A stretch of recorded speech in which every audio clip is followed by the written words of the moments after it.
ลูกก็ยังนั่งบ่ได้เอานอนบ่หรือเอานั่ง นั่งนี่แล้วจะบ่สมัครคักแขน นั่งมันก็ยังบ่นั่งแล้วถึกอยู่ บ่ นี่ ได้ นะ นั่ง เอ้ยกินลูกกิน กินเยอะแซ่บเยอะ ไม่ว่ากินยาลูก มันกินเจ้าก็ซื้อวันทำกินกันบนในบ่วงหัวเบิดดอก เบิ่งป้อนกล้วยลองเบิ่ง อีโต้หน่อย เป็นอะไรบาดนี่ เอ้ยเสียเอาหน่อยมือจกเข้าไปเลยนะจับไปมือมันนะเวลาป้อนลูกนะจับมือได้ เจ็บเฉย มาแซ่บก็คายออกแล้วเธอ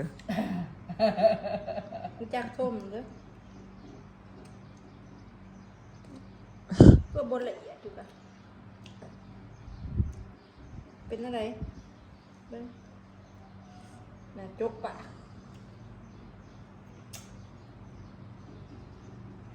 กินน้อยหนึ่งก็พอ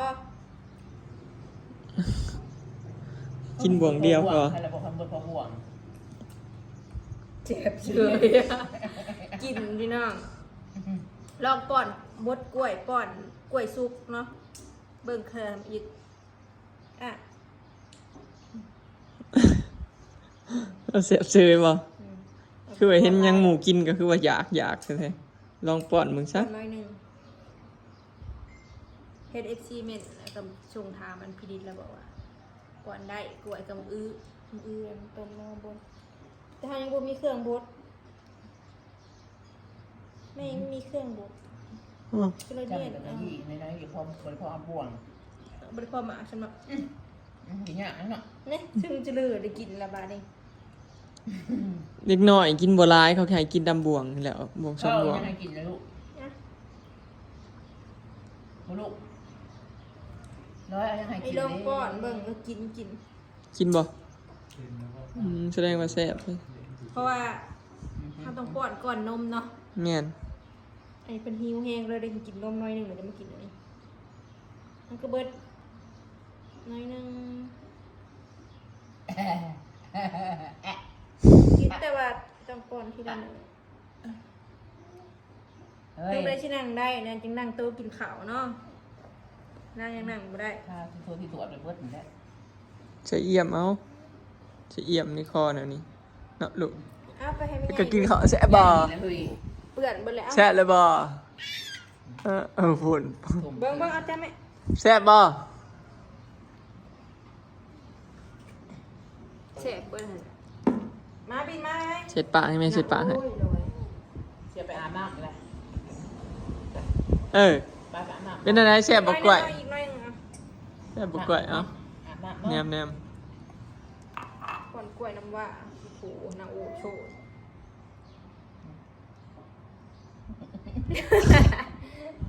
แซ่บวะ ก็ปอดเองลูก แซ่บบ่โอ้ยอีหลาแซ่บโอ้กินมันด้วย เอาคนนะอะไรนั่นน่ะหยวกมันเอา กินข้าวมือทวิตโอ้ยเอานั่งดีๆดูเอาใช่แม่บ่หยอกเลยบ่หยอกเลย ไปหยอกเป็นไรเครียดบ่อยากนั่งเอ้ยนี่ ไม่ได้อยากนั่งไม่ได้อยากยืนกินนะไปมากินนมกูไปอยากนอนกิน มัมมาสิ มัม เออ มัมแหม่มมัม มึงจักมัมเลยแม่นกินแล้ว กินร้ายนะมัม ช้อนก็บอกมัมอาปากมัมสิ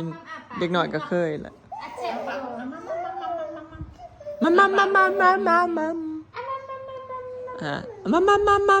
มแหม ย่างอยู่ในปากนะได้ไหม อื่นแล้วมัมเร็วมัมเร็วเออมัมเร็วลูก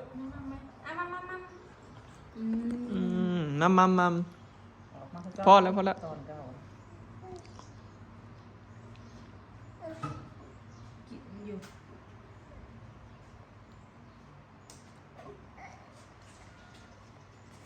โอ้ยโจกเข้าไปเบิดกระปัดนะบัดโอ้ยแซ่บ ไปอาบน้ำน้ำมาเลย น้ำให้กิน ผักบ้านเนี่ยผัก ส บ้าน มัคร สมัครบ่ อาหารกินน้ำ กินน้ำบ้านี้ น้ำ น เบิ้งแบบน้ำเนาะมุมเมาก็ขี้ตายยังกัดแกะบ่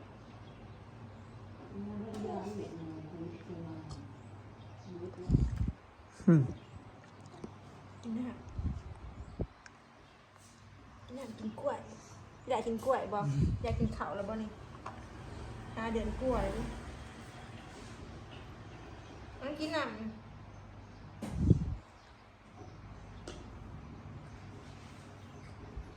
ไปเจ้าหน้ามาเด้อให้ไปเจ้าหน้าหากันมา มันแรงนอนกลางหมกเลย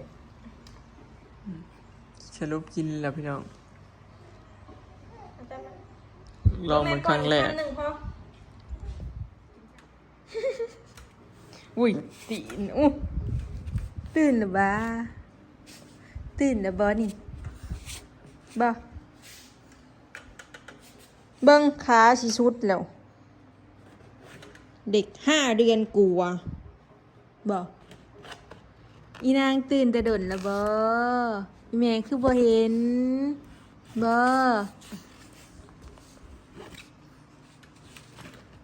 ตื่นแล้วเอามือมาสบายดีแล้วสบายดีแล้วบ่สบายดีตื่นมาเด้ออ่ะทูจ้าดูทูจ้าไว้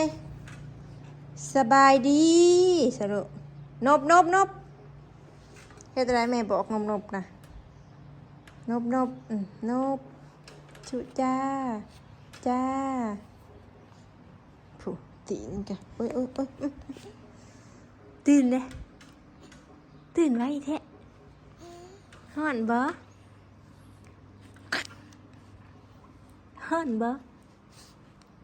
เฮ้ยฮ้อนบ่เว้ยขี้ลายแท้ปิ๊กตีนผู้ดื้อมาอยู่ซื่อๆแต่สิไปบ่ไม่ใหญ่นี้ป้าไม่ใหญ่นี้ป้าแล้วไม่ใหญ่อีหละเมื่อบ้านแล้วเมื่อบ้านงานบุญแล้วอีหละอยู่กับไผอยู่กับแม่ลอยแม่นบ่อีนางอยู่กับแม่ลอยแม่นบ่บ่มีไหดินอย่างเดียวมื้อเช้านี่เขาก็พาเพิ่นไปหลินจนเพิ่นสิรับเองซึม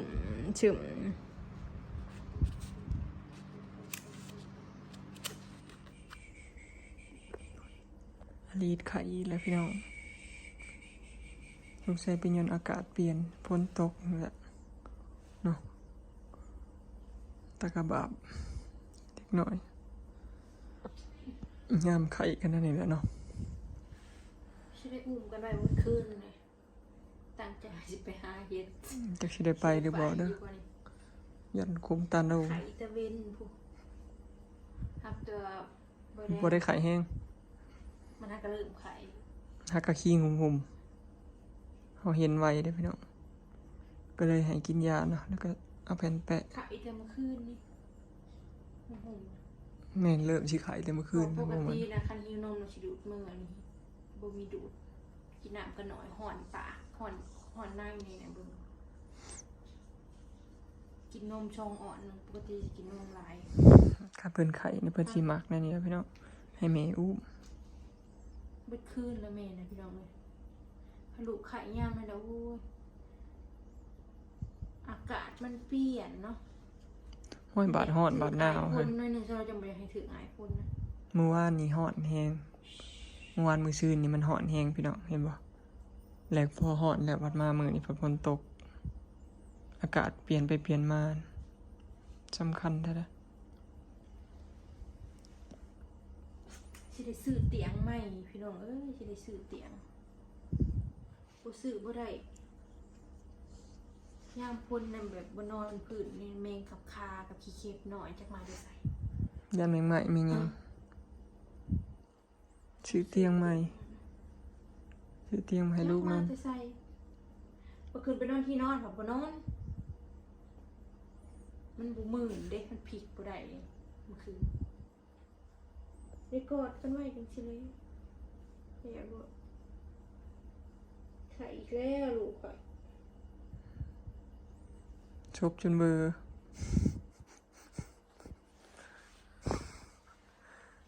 ไข่ เมฆวนจากเมื่อเต้นลำวง ยายรวยก็คุมให้เมื่อส่งอยู่พี่น้องเมื่อติดระวงบุญบานนายปังสิได้เมื่อส่งเพิ่นนี่นะ แม่นำ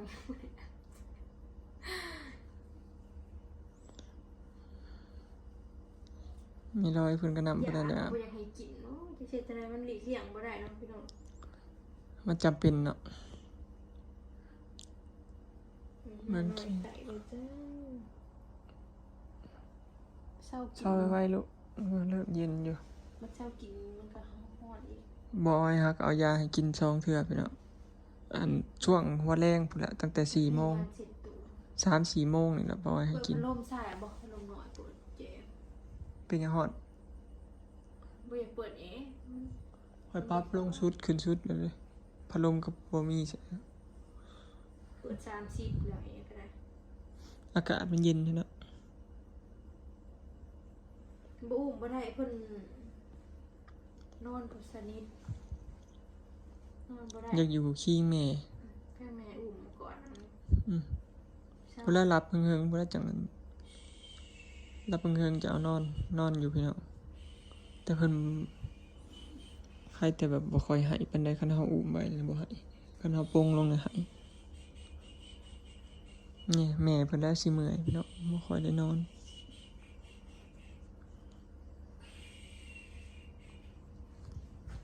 เว้นบ่ได้หายมีแต่อยากกิน มันแต่อยากเลาะเนาะ มีแต่แบบเขาเลี้ยงคู่มือเนาะเฮาเบิ่งแล้วมันหูว่ามันซึมอยู่มันสิบ่ละเรื่องคือเก่าเลยเนาะเวลาบ่สบาย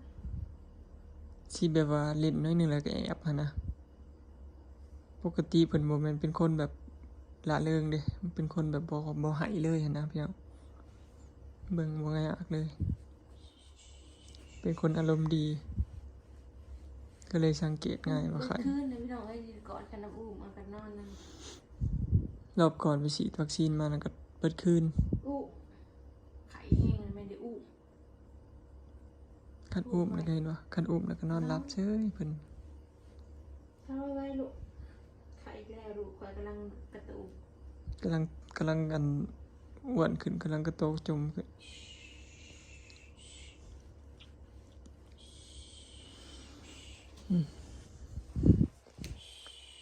โอเคเนาะพี่น้องเดี๋ยวสิมื้อส่งอัน